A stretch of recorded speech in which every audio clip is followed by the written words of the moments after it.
हार्दिक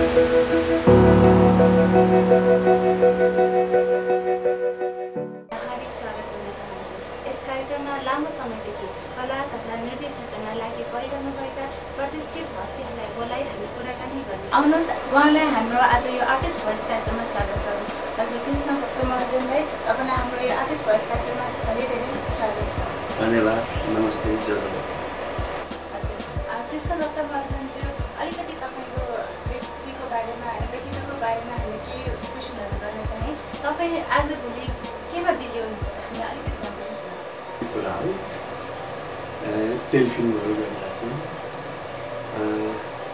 अहिले यो लकडाउनभरिमा चाहिँ 5-6 महिना जति चाहिँ केही गरेन, मजाले घरमा बसी खायो मात्रै। त्योभन्दा पछाडि अहिले त कति 9 महिना चान्चुन भयो होइन, लकडाउन भयो। यो 3-4 महिना जति भयो टेलिफिल्महरू गरिरहेको छ। घरमा त पनि कति बस्नु होइन, कति बस्नु भयो, डराइमा त कति डराउनु भयो, गर्नुपर्छ। झन् यो मान्छे तनाव हुन्छ भने त गरिरहेको छु। अहिले फिल्महरू गरिरहेको छु। पुरा भइरहेको छ अहिले चाहिँ टेलिफिल्महरू, सर्ट मुभीहरू गरिरहेको छु। भनेपछि अहिले चाहिँ यो लकडाउनको समयपछि चाहिँ तपाईँ प्रायः गरेर यो सर्ट मुभी प्लस यो टेलिफिल्महरूमै कहिले अब म्युजिक भिडियोहरू गरिरहेको छु। जस चुप लागेर चाहिँ बसिरहेको छैन, आफ्नो पुरानो पेसालाई चाहिँ अँगालिरहेको छु। हजुर पक्कै पनि अहिले उहाँ जुनमा बिजी हुनुहुन्छ त्यो चाहिँ अब एकदमै राम्रो कुरा हो। जस्तो भए पनि हामीले यो आफ्नो प्रोफेसनलाई चाहिँ कन्टिन्यू दिनुपर्छ। उहाँको मान्यता चाहिँ त्यस्तै लाग्यो होइन त सर? एकदम सही भन्नुभयो। यसै क्रममा कृष्ण भक्त महर्जनज्यू, फेरि हजुरलाई मैले अर्को कुरा पनि सोध्न चाहेँ। तपाईँले यो क्षेत्रमा लागि पर्नुभएको कति भयो होला? हुन त बुढो भइयो होइन, यो उमेर भइयो, लगभग 3 दशक अघिदेखि नै भन्नु पर्यो। त्यो बेलासम्म अहिलेसम्म निरन्तरै छु, बिचमा खाली भएका छैन, गरिरहेको छु। यो सिक्ने क्रम भन्ने चिज र गर्ने क्रम भन्ने चिज चाहिँ नसकिँदो रहेछ। अहिलेसम्म सिकि पनि रहेको छु, आफूले सिकेको चिज सिकाइ पनि रहेको छु र गरि पनि रहेको छु। हजुर पक्कै उहाँले भनेको चाहिँ हामीले सिक्ने र सिकाउने क्रमको यो निरन्तरता पक्कै नै हुन्छ नै होइन। त्यसै क्रममा यो जुन तपाईँ यो क्षेत्रमा आउनुभयो त्यसमा आउनुको मुख्य प्रेरणाको स्रोत चाहिँ तपाईँ कसलाई लिनुहुन्छ?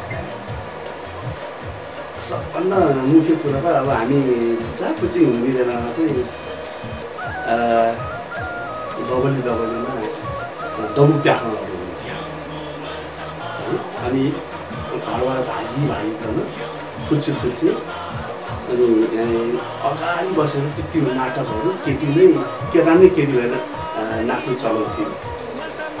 अनि त्यहाँ नाटकहरू हुन्थ्यो, त्यो अनि आफै लाइभ बाजा हुन्थ्यो, त्यहाँ हार्मोनियम बज्थ्यो, तबला बज्थ्यो। अनि पुरा हिन्दी फिल्मको गीतलाई लयमा राखेर चाहिँ नेवारी भाषामा ट्रान्सलेट गरेर त्यो कथासँग मिल्दो चाहिँ गीतहरू गाईहरू त्यहाँ नाच्नुहुन्थ्यो होइन। त्यो चिजले मलाई प्रभाव पारेको थियो। म पनि यसरी गर्नु पाएँ हुन्थ्यो, यसरी नाटक गर्नु पाएँ हुन्थ्यो, यसरी नाच्न पाएँ हुन्थ्यो, गाउन पाएँ हुन्थ्यो भन्ने मेरो मनमा चाहिँ बच्चैदेखि नै त्यो थियो। तर जहाँ इच्छा त्यहाँ उपाय र इच्छा भइसकेपछि त्यो हुँदो रहेछ भन्ने चिज चाहिँ त्यो डबु प्याख्नकोबाट जे प्रेरणा मैले पाएँ, ती डबु प्याख्नबाट चाहिँ मलाई चाहिँ आकर्षित गर्यो। र यतिसम्म निरन्तरता यहाँसम्म आउनुको लागि अहिले कृष्ण भक्त महर्जन भनेर चिनाउनुको लागि जति दर्शक सामु गएँ नि, अहिले आएर चाहिँ वर्तमानमा चाहिँ म मुख्य प्रेरणाको चाहिँ मेरो मिसेसलाई दिन्छु। एकदमै राम्रोसँग भन्नुभयो उहाँले होइन। उहाँको प्रेरणाको डबु प्याख्नलाई लिनुभयो भने अहिले हाल वर्तमानमा चाहिँ प्रेरणाको स्रोत चाहिँ उहाँले आफ्नो मिसेसलाई दिनुभएको छ। यो चाहिँ त पक्कै पनि हो। जहाँ एउटा फ्यामिली भइसकेपछि पक्कै पनि हस्बेन्ड वाइफको कम्बिनेसन त हुनु पऱ्यो। त्यसमा कृष्ण भक्त सरलाई चाहिँ उहाँको मिसेसले एकदमै धेरै सपोर्ट गर्नुभएको रहेछ होइन सर? अलिकति बाउँथ्यो भने त बाउँथ्यो हुन्छ, म त नाम त गयो होइन। बढी सपोर्ट चाहिँ मेरो मिसेसले मलाई र अहिलेसम्म टिभी पनि राख्छु, घरमा पनि राख्छु, राम्रो पनि भइरहेको छ, घरमा पनि ठिक छ। सौहार्दपूर्ण वातावरण चाहिँ कुराकानी चाहिँ हुनुपर्छ। र यो क्षेत्रको पुरानो दुनियाँले 10 थरी कुरो गर्छ, यसो भयो उसो भयो भनेर कुरा लगाइदिन्छन्, कुरो पत्याइदिइहाल्यो भने त गयो त। अनि पत्याउनु पनि कतिसम्म र म कस्तो छु भन्ने चिज त भन्नु पऱ्यो। त्यही चिजलाई विश्वास गरेर पनि छोडिदिएको छ। यदि नछोड्ने हो भने त कृष्ण भक्त रोँदैन। मैले बढी प्राथमिकता मेरो मिसेसले अब उहाँले आफ्नो प्रेरणाको स्रोत आफ्नो मिसेसलाई दिनुभएकोमा मलाई एकदमै खुसी लागिरहेको छ। मैले कसैसँग हजुरहरूको तपाईँ यो विगत 3 दशकदेखि लागि पढ्नुभएको छ भन्नुहुन्छ। त्यसैले यो विभिन्न मान्छेहरूको विभिन्न आफ्नो यसै क्रममा तपाईँलाई चाहिँ के भन्नुहुन्छ भने नृत्य तथा सङ्गीतलाई तपाईँ आफ्नो विचारमा कसरी परिभाषित गर्नुहुन्छ? अब यस्तो मान्छेले नृत्य पनि सङ्गीतै हो, नाच्नु मात्र होइन।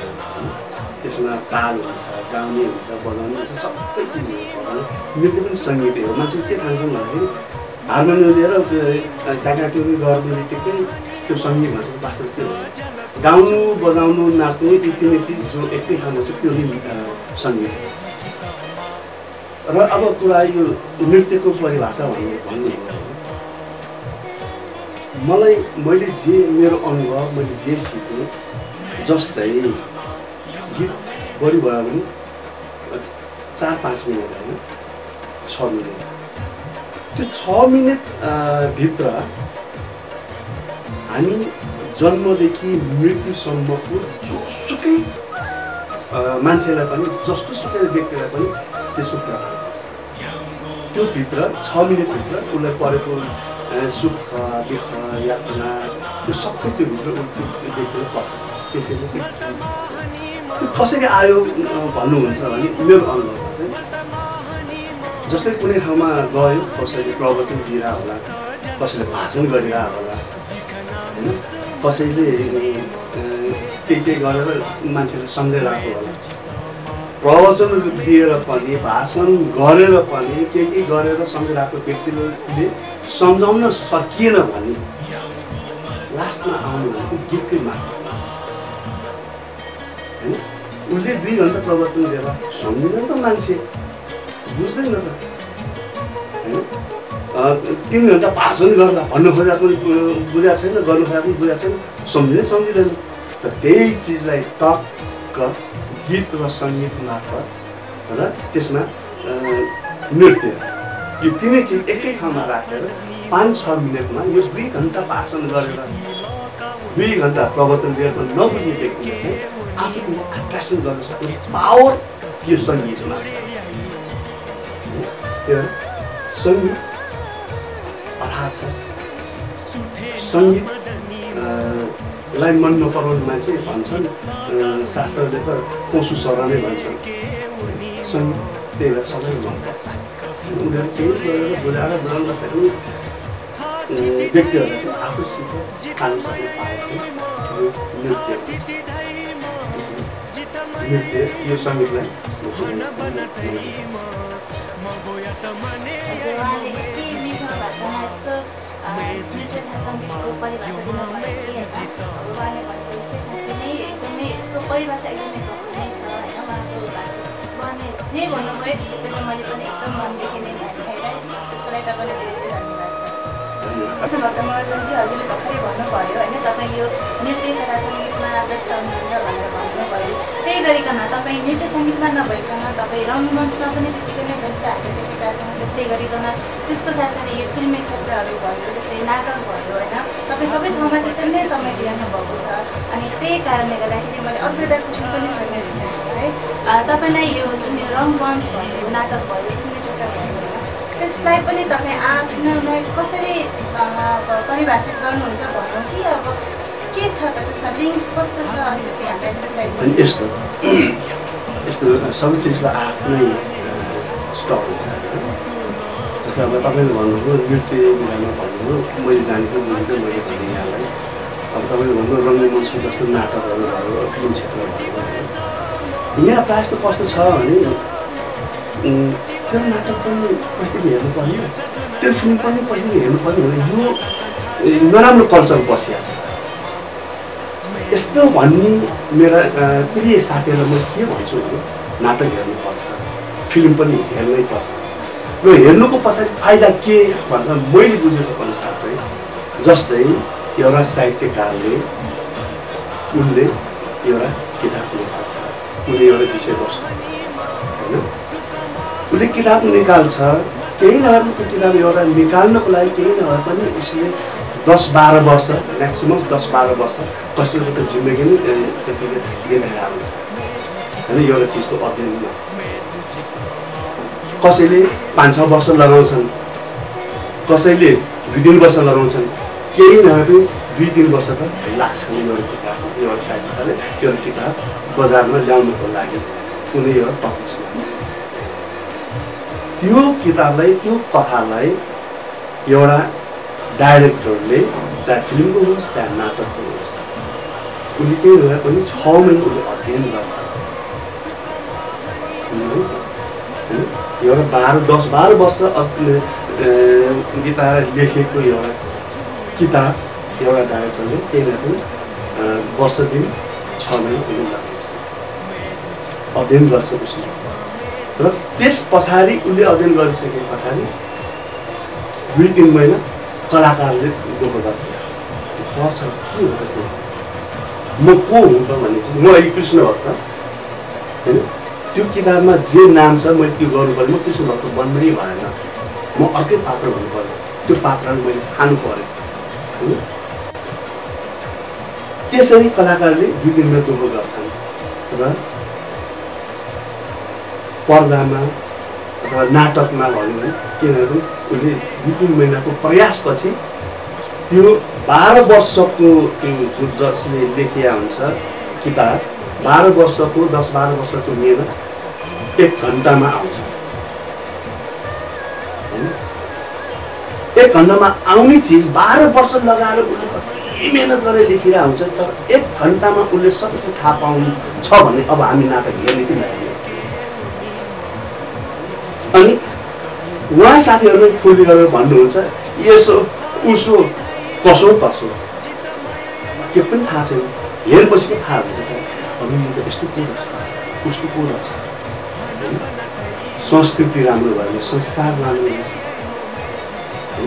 संस्कार राम्रो भयो भने हाम्रो समाजै राम्रो हुन्छ बदलिन्छ त्यो चिज नाटकबाट फिल्मबाट दिइरहेको हुन्छ हामी चाहिँ नचाहिने चिज मात्रै त्यो नेगेटिभ माइन्ड मात्रै हेरिरहेको हुन्छ त्यसमा पोजिटिभ के छ त्यो पनि लिनु पर्यो नराम्रो चिज के छ नराम्रो भएरै राम्रो हुने हो होइन त्यो नराम्रो नहुने हो भने त कथा नै भन्दैन नि होइन नराम्रो भएरै कथा भन्छ अनि त्यही कथालाई चाहिँ हामीले नाटकको माध्यमबाट फिल्मको माध्यमबाट दर्शक सामु ल्याउँछौँ अब फिल्म हेर्ने कि नहेर्ने नाटक हेर्ने कि नहेर्ने होइन अब हामी त एउटा नियम उ गरेर हाम्रो साक्षात्कारमा पनि के गरेको छौँ भने मेरो नाटक हो भने मैले तपाईँलाई भने तपाईँ हामी एकदम जिग्री दोष भयो तापनि पैसा तिरेर हेर्नुपर्छ तपाईँले गर्नुहोस् तपाईँको मैले पैसा तिरेर हेर्नु हामी यो संस्कार बनाएको छौँ तपाईँले कला क्षेत्र अगाडि बढ्छ कसरी भयो यो चिज सबै श्रोताहरूलाई चाहिँ मनन गरिदिनु भने चाहिँ चाहन्छु उहाँले एकदमै अहिलेको नाटकलाई किन हेर्नुपर्छ होइन नाटक हेर्नुको कारण के रहेछ किन अब मान्छेहरूले किन नाटक हेर्न नजाँदाखेरि के हुँदो रहेछ भन्ने कुराहरू चाहिँ एकदमै राम्रोसँग भन्नुभयो त्यसमा हजुरजीले चाहिँ म पनि उहाँको कुरामा एकदमै सहमति नै भएँ है सर त्यसको लागि पनि तपाईँलाई एकदमै फेरि एकचोटि धन्यवाद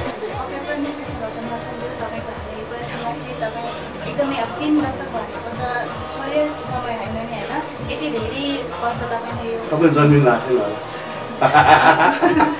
पक्कै पनि होला सर होइन तपाईँले यति धेरै मिहिनेत गर्नुभएको छ हाम्रो यो सङ्गीत क्षेत्रलाई भनौँ हाम्रो यो नृत्य क्षेत्रलाई भनौँ अथवा नाटक भनौँ होइन यतिले तपाईँले मेहनत हामीलाई दिनु भइसकेको छ भने तपाईँले यो मेहनत गरे बापत तपाईँले के भन्ने त्यसलाई कति सम्मानहरू पाउनु भयो त्यसको बारेमा पनि हामीलाई केही कुरा जानकारी दिनुहोस्। सबभन्दा ठुलो सम्मान भन्नु त मलाई दर्शकहरूले मलाई चिनाइदिनु भयो, मेरो फिल्म नाटकहरू यहाँहरूले हेरिदिनु भयो, त्यही मेरो लागि ठुलो सम्मान हो। र कुरो आयो राज्यको तर्फबाट होइन, सम्मान नभएको होइन, थोरै बहुत केही पाएको छु, राष्ट्रिय सम्मान पनि पाएको छु, धेरै ठाउँमा सम्मान पनि पाएको छु। अब यो सम्मानले चाहिँ खान नपुग्दो रहेछ कि यो सम्मान साथसाथै यसो केही गाडी भाडा पनि यसो सम्मान छ है भनेर राम्रो हुन्थ्यो होला। त्यो भएर कतिपय ठाउँमा त्यो सम्मान हुँदाखेरि म चाहिँ निजामी गरेको छु। सम्मान कहाँ राख्नु, घरमा ल 2 डोको भइसक्यो होला, त्यो सम्मान राख्ने ठाउँ छैन। सम्मान पनि फेरि कोही के गर्छ भने त्यो एउटा फ्रेम पनि राख्नु जान्दैन कि एउटा खाली एउटा लेखेर त्यो ताजु पुग्यो। अब मैले त्यो फ्रेम राख्नलाई त 250 खर्च गर्नु पर्यो, फुर्सद पनि हुनु पर्यो, त्यस्तो त चाँगै छ। मैले त्यसो भन्दाखेरि मैले हेला गरे होइन, उहाँ साथै विशेष धन्यवाद। तर के हुनु पर्यो भन्दाखेरि सम्मानमा सम्मानित पनि हुनु पर्यो। कुन तरिकाले दिएको छ, कस्तो छ, त्यो चाहिँ उहाँले अलिकति हेर्नुपर्छ जस्तो मलाई लाग्छ। अब मानिलियो कहिले सम्मान पुरा काकाहरूलाई दिइरहेको बोलाइरहेको छ, आउनु सक्दैन, घरमा पुऱ्याइदिने मान्छे नहोला, ट्याक्सीमा आउनु पर्यो, ट्याक्सीमा जानु पर्यो, मन्त्र बोलाएर आउँछ, एउटा दोसँग एउटा प्रमाणपत्र हामी जस्तो कलाकारहरूको लागि कुरो गर्दाखेरि अब कोही छ नि यहाँ त्यहाँनिर प्रोग्राम गर्छस् होइन, म तपाईँलाई 10-20 हजार जति यसो खर्च राखिदिन्छु, त्यो चिया मेरो तर्फबाट खाली मेरो तर्फबाट मलाई मञ्चमा उठाएर पुस्तक पढाइदिनु भन्ने मान्छे पनि छ है। मेरो कोही क्याटेगोरीमा हामी बस्नु होइन। अब समाजसेवी उनीहरू भन्छन्, अब हामी समाजसेवी कि उनीहरू समाजसेवी, यो कुरा तपाईँले छोड्नु। पक्कै पनि उहाँको कुराले अब सम्बन्धित व्यक्तिहरूले अब हेर्नु नै भएको छ भन्ने मैले आशा गरेको छु। त्यही भएर आशा गरौँ हजुरको कुरा चाहिँ यहाँ सम्बन्धित व्यक्तिसम्म पुगोस् पनि चाहने नै रहेको छ।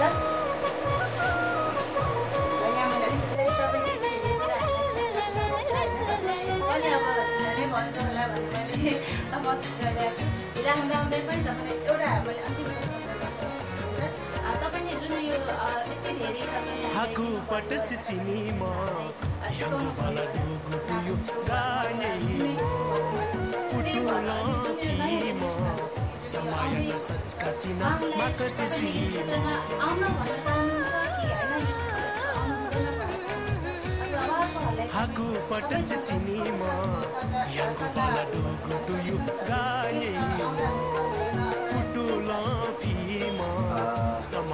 अब यो थिएटर अनलाइन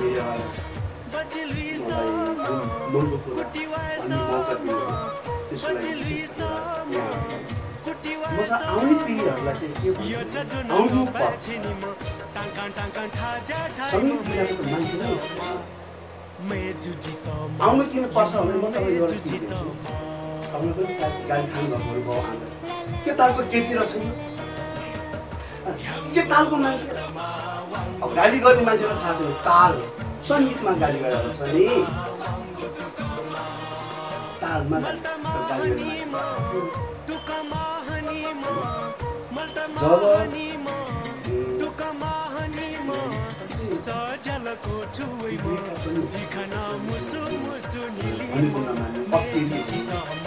यस्ता मान्छेहरू जानेको त बुझिया। घरमा बाउ आमाले साथी समाजमा धेरैजनाले तलाउन नसकिएका व्यक्तिहरूलाई त्यसलाई सङ्गीतमा राखिदियो भने, त्यसलाई नाटकमा चाहे फिल्ममा चाहे यताउता होइन बाजागाजामा राखिदियो भने त्यसलाई 2 वर्ष सम्झाउनु पर्दैन, 6 महिनामै सम्झिन्छ। त्यही भएर म चाहिँ सङ्गीतमा आउनुपर्छ, जान्नुपर्छ। र अर्को एउटा महत्त्वपूर्ण कुरा के भन्छु भने चाहे स्कुलमा होस्, चाहे कलेजमा होस्, चारपल्ट बुझाएर पनि नबुझ्ने विद्यार्थीहरूलाई तपाईँले नचाहेर सिकाउनुहोस्, गाएर सिकाउनुहोस्। पहिला जस्तो केही उभिएर यो किसिमको गइसक्यो, बडी ल्याङ्ग्वेज बोल्नुहोस्, त्यो भन्ने जुन हावभाव हो तपाईँले बुझ्ने पर्छ, एकैपल्टमा बुझाउनुहोस्। त्यही भएर अब हामीसँग सिक्ने किन आऊ भन्ने किन भन्ने आउनु पर्यो, आउनु पर्छ, सिक्नु पर्छ। सङ्गीतले नै संस्कार सिकाउँछ।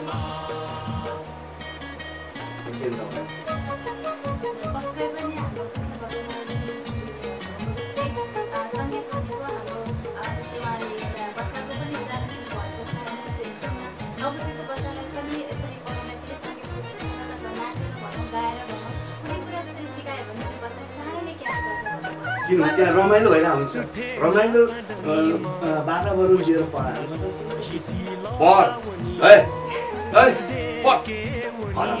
यहाँ पनि पढ केही चिजलाई अनेक हाउभावले भन्यो रमाउँछ पनि रमाइसकेको छ भने एकैपल्ट बुझिहाल्यो। किनभने हामी पनि त्यही लेभलमा